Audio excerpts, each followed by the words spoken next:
Good morning friends, welcome to Sharekhan pre-market view. Indian markets after opening on a positive note yesterday gave up most of its gain and consolidated in a volatile market condition yesterday. The markets finally ended down by 10 points and 47 points respectively on Nifty and Sensex. This was also after Moody's cut India's growth outlook to 7%. However, if we look back at the global markets, especially the US market, they ended down yesterday. Dow was down by about 33 points. Nasdaq was down by about close to 32.5 points. Even S&P was down by 5 points. This was after emulating concerns from the global market, especially China, which continued to have major repercussions across all the global markets. Chinese market were down by about close to 6% yesterday. Also, fall in commodity prices, especially metal like copper, which hit a 6-year low, exaggerated the overall concern. Today we have FOMC minutes which would give direction to the global markets. If we look at Asia is trading down given the overall global cues. Most of the markets are down between half percentage points to 1 percentage points. Even SGX is showing a cut in the initial trade. Singapore Nifty is trading down by 16 points. If you look at the flows, the FI flow remained tepid yesterday. They were seller to the tune of 255 crores in the cash market. There were small marginal buyers in index future of 19 crore, whereas DII supported the market by a cash buying of 128 crores. Now, after this gap down, how market is likely to trade throughout the day? Let's have a review from our derivatives team. Good morning friends, we'll give an analysis on derivatives. In yesterday's market, taking mixed news from the international markets, however Asian markets were trading quite low. We have started the day with a positive bias and started the day with above 8,500 odd levels. But soon after the first few minutes of the trade, we have seen some kind of selling pressure at higher levels, and eventually we have seen again Nifty drifting lower and below 8,500. Due to selling pressure in many heavyweight sectors like Bank Nifty has seen some kind of selling pressure. However, it recovered from the day's low. Infrastructure, metals and oil and gas sectors were the major underperforming in yesterday's trade. However, information technology continues to be outperformed in last 2 to 3 trading sessions, and in yesterday's trade also it continued to outperform, due to which Nifty restricted some kind of losses and eventually closed on a flattish note at 0.07% at 8481.70.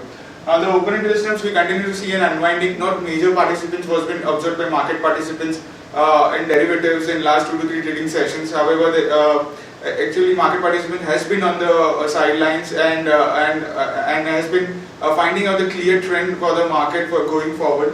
In open interest terms, we have seen an 0.5% reduction, that is around 1 odd lakh shares were shared in open interest, while cost of carry have increased from 5% to 7.5%. Nifty premium have came up from around 10 odd points to currently around 22 odd points currently, indicating some kind of short covering was observed. However, we were down by negative 0.07%, but since we have seen a sharp uptick in cost of carry, will read this short covering, the unwinding position as a short covering.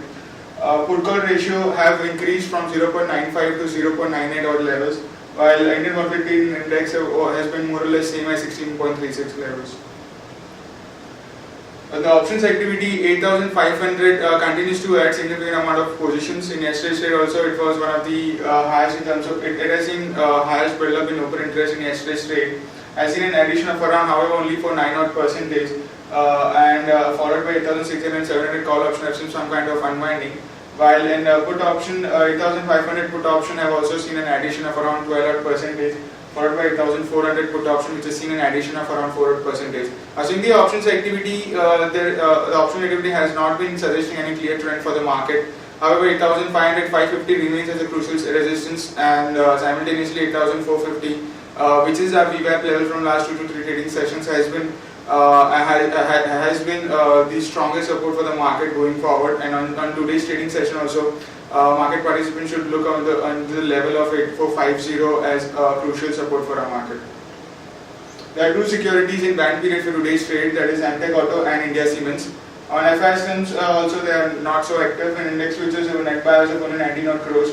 In index options there were net buyers of 678 crores, and stock futures net buyers of 408 crores. and stock options net sellers of 57 crores only.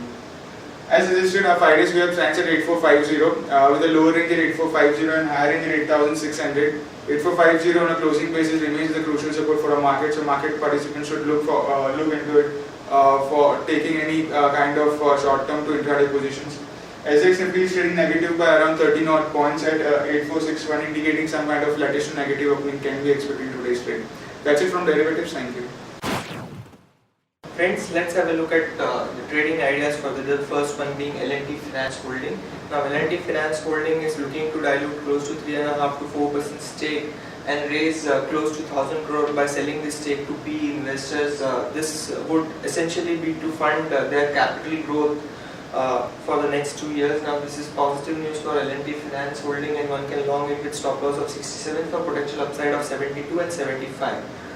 Now, as per media source, the Green Tribunal notification which has come in for the Oakland National Park ensures that Noida Mall can get completed in next 3 to 4 months. What this would mean for DLF is actually about 200 crore of additional rental income per year post completion. So this is some positive news for DLF, and one can long DLF with stop loss of 125 for potential upside of 134 and 137.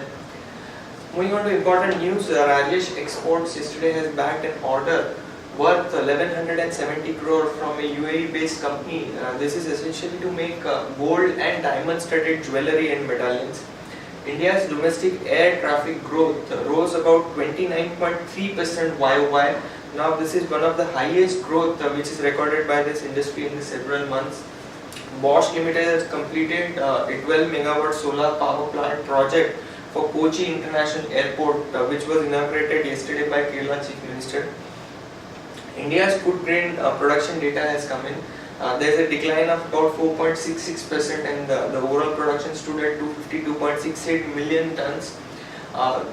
This is the slowdown mainly is due to a poor monsoon and unseasonal rains in February and March. Now, Jindal SAW has sought shareholder approval to raise up to 1,000 crore via NCD. There is going to be listing of Majesco shares, which was the demerged entity from Mastech. The shares would be available in T2T group for the first 10 days. The government has scrapped the privatization of 4 major airports, which is those which were located at Chennai, Kolkata, Jaipur and Ahmedabad. Contesting a 10,247 crore tax demand raised on its 8-year-old internal business recognition, British oil explorer Kale Energy on Tuesday said that it will seek damages from the government for the loss in value of its holdings suffered because of the overall notice. Now, due to Green Tribunal nod, again there is going to be one more beneficiary, which is JP Infratech, which will be able to deliver 5,000 homes to buyers. Coal India e-auction sales for the first quarter stood at a growth of about 16%, 16 million tons, which is about 12% growth from its April to June quarters. Now this is the record output which the Coal India has continued to deliver. Now, Evron Education proposes to convert loans into equity and will allot shares to the founder under the loan conversion plan. Reliance Jio is set to launch 4G enabled handset in the second week of September ahead of its 4G launch. The handsets would be priced between 5,000 to 25,000 and would see a nationwide launch through Reliance Retail under Reliance Consumer Electronics brand RE Connect.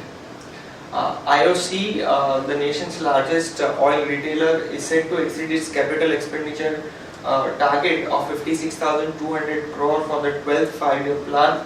The company has already spent close to 40,353 crores to ramp up capacity.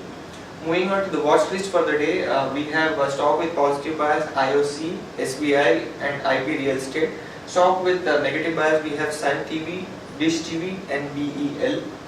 Stock for long-term investment we like L&T, Aditya Birla Nuvo, Tata Motor DVR, Infosys and Ultratech 7. Thank you.